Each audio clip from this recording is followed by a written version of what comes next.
With Storm Grenades receiving a pretty substantial nerf next season, going from around 7 seconds in duration down to only 5.5, I wanted to make a Titan build similar to the Storm Grenade one that has been meta this entire season, but instead using Pulse Grenades. Yo, what's going on guys? It's G Miners here, and I've actually wanted to make a build like this for a while now. Pulse Grenades increase in damage with each pulse on Titans, and these are also able to spawn in Ionic Traces every second of damage that the nade deals to enemies. So with the right setup, this can actually have better grenade cooldowns and potentially better damage when the nerf goes live next Tuesday. This build will be extremely similar to the original Titan build, except we are on Pulse Grenades with some other minor changes, and a dim link for the build, as always, will be available in my Discord server. Overall, I took this into the Legendary campaign and even into the Lightblade GM, which is one of the hardest GMs in the game, and this build felt almost identical to the Storm Grenade one. As I mentioned, this does create Ionic Traces now when pulses deal damage, which means we are going to be getting large chunks of all our abilities back, making the uptime for our grenades that much better, meaning we can throw more grenades in total, which will in turn be more damage. When the nerf does go live next season, I will be doing some damage testing to give a good comparison of these two grenades and where they lie. But if you guys do enjoy these build videos and you want to see more like them on the channel, make sure to drop a like and sub down below. As of right now, only around 17% of you guys that watch these videos are actually subscribed, so smack that red button. And with that said, let's get into the build. Starting off with our super, we are running Thunder Crash for obvious reasons. This is just used for boss and champion damage, and it's also pretty clutch for moving around if need be. Thruster is going to be great for spamming abilities, which we will want when running Heart of Inmost Light, and this is also really useful for dodging boss attacks and movement in general. Personally, depending on the activity, I find Seismic Strike to be way more reliable, so this is what I choose to run, plus it's another way to move around, but Thunderclap is going to be better if you can easily spam it. I just find this less useful for how I like to play the game, so I stick with Seismic Strike. And then for our final ability, we are running Pulse Grenades. These very simply will stick in place wherever they land and continue to deal pulse damage to anything in the area. At base, this should pulse 6 times after the initial impact. Moving straight onto our aspects, first and most important to the build is Touch of Thunder. This enhances all of the Arc Titan grenades that are listed. For Pulse Grenades, these get 2 substantial benefits. Now, our Pulse Grenades will start spawning in Ionic Traces when dealing damage. This has a 1 second cooldown, and with a grenade lasting upwards of 6 seconds, this will be around 5 Ionic Traces that we get back per grenade. On top of this, each time the grenade pulses, it deals increased damage, so the longer you have this on an enemy, the more damage you deal per pulse. Ionic Traces are also going to be 12.5% grenade energy back per trace, so with 5 of these, you can get back over 60% of your grenade per grenade you throw. After this, I chose to run Knockout because of the health we get back and the ability to become amplified. Making an enemy critical or just breaking their shield makes our melees deal more damage and increases their range for a short duration. Getting a kill with this enhanced melee then triggers health regen and makes us amplified, which is going to come in clutch as a healing option and with Seismic Strike, allowing us to hit 25% harder.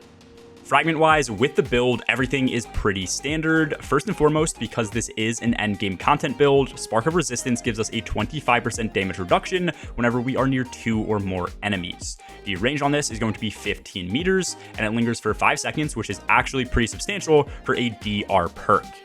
Spark of Shock is then going to allow our grenades to apply Jolt to enemies. This means for ad clear, we have way longer ranges because the Jolt effect reaches further enemies. And then for damage, we also get an increase here because the Jolt will deal damage on its own and should apply multiple times to enemies. Spark of Magnitude is a classic for grenade builds. This just allows lingering grenades to last even longer. This will add 2 additional pulses to our pulse grenades, which is around a 30% increase in total damage. Additionally, this is how we generate the max amount of Ionic Traces, and it should allow Jolt to apply more towards the same enemy. Last up for this build, I am running Spark of Ions. This allows kills against jolted enemies to now also spawn in Ionic Traces. Typically, on Storm Grenade builds, you would have Spark of Recharge here, so run whatever you want, but I prefer the extra regen with this in easier content, and then in GMs, I just stick to Recharge. If you guys are ad clearing specifically with this build, Ions is definitely the move. The exotic you will absolutely need for this build is going to be Heart of Inmost Light. With this, by using one ability, the other two abilities become enhanced for 10 seconds, and this does stack up to 2 times. Enhanced means that we get faster recharge rate and more damage, so for our grenades, we will be getting up to a 35% increase in their base damage, and then on top of that, they get an additional recharge rate equal to 800% of the base recharge rate. So with this and high discipline, your grenade comes back super fast. Our melee will also receive an 800% increase in its recharge rate, and our class ability gets a 300% increase. Since our class ability does have a super low base cooldown, this will be up every like 5 to 6 seconds, allowing us to constantly maintain ×2 empowerment for our grenades. The mod setup for this build is very simple and it's also very important. First up is Elemental Ordnance. With this, grenade kills will now spawn in elemental wells that we can pick up for some increased ability energy back. Elemental Charge pairs with this so that whenever we now grab these elemental wells, we are also becoming charged with light. And since we are making arc wells ourselves, this will give us ×2 charge with light per well we grab. Lastly, on this build, you will need either 2 or 3 copies of the mod Firepower. I have this on my boots class item and then typically 1 other piece of armor depending on the activity. This will give you 15% grenade energy instantly back whenever you throw your grenade, and multiple copies do stack. So 2 copies gives us 30% back, and then 3 copies gives 45%. This does also consume 1 stack of Charged with Light each and every time, so that is why we need to be charged with light ourselves. And in GMs, this is where I tend to run Sniper Anti-Barrier, which is why I would only have 2 copies on, but then when I don't need this, I typically run 3 copies. If you do have a better armor set, you could probably manage to maintain higher stats while always running 3 copies. Anytime we now throw 1 grenade, we are getting 30% energy back instantly while charged with light. Then by using our class ability with the mod Bomber, we get 16% back as well. And then from just 5 Ionic Traces, we get 62.5% back, which is pretty much our full grenade. And do keep in mind that we also have on Heart of Inmost Light, which will keep our grenade uptime high on its own. So by combining all of this, we are now getting grenades like crazy.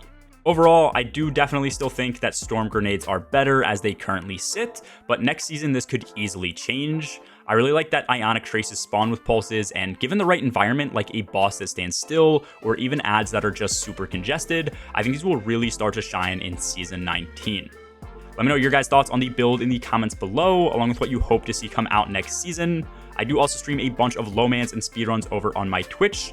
A link to that and my Discord server will be linked below. Anyways, that's all for this video, guys. As always, have a good one. Peace.